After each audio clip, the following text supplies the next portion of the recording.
1971 মহান মুক্তিযুদ্ধ ছিল গণতন্ত্র প্রতিষ্ঠার যুদ্ধ। একইভাবে এই জুলাই গণ অভ্যুত্থান গণতন্ত্র প্রতিষ্ঠার জন্য হয়েছে।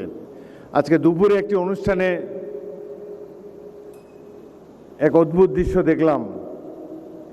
এক মা তার অন্ধ ছেলেকে ধরে ধরে ধরে ধরে বক্তৃতার ডায়াসে নিয়ে এসেছেন।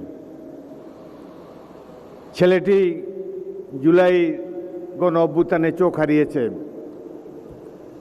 মা তাকে ধরে ধরে সকলের সামনে পরিচিত করিয়েছে, তাদের অভাব অভিযোগের কথা বলেছে, দুঃখ বেদনার কথা বলেছে। আমাদের এই জাতীয় সংসদের এবং বর্তমান সরকারের প্রধান দায়িত্ব হলো জুলাইতে যারা জীবন দিয়েছে, জুলাইতে যাদের অঙ্গহানি হয়েছে, তাদের প্রতি যেন আমরা সুবিচার করতে পারি। এটাই আমাদের প্রধান দায়িত্ব।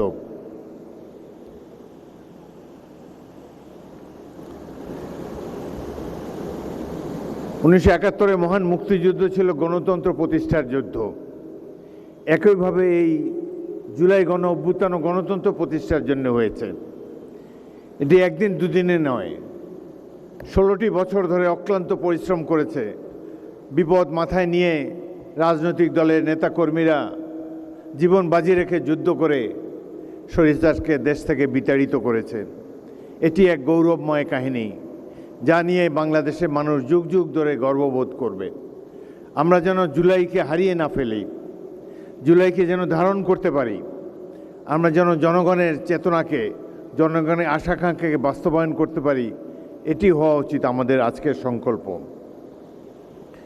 আসুন আমরা অঙ্গীকার করি, জুলাইয়ের আত্মত্যাগকে জাতীয় জীবনের প্রেরণায় রূপ দেব, গণতন্ত্রকে প্রাতিষ্ঠানিকভাবে সুদৃঢ় করব, জাতীয় সংসদের মর্যাদা এবং কার্যকারিতা সমুন্নত রাখব এবং ভবিষ্যৎ প্রজন্মের জন্য এমন একটি বাংলাদেশ রেখে যাব যেখানে ক্ষমতার নয়, আইনের সুশাসনের বিজয়।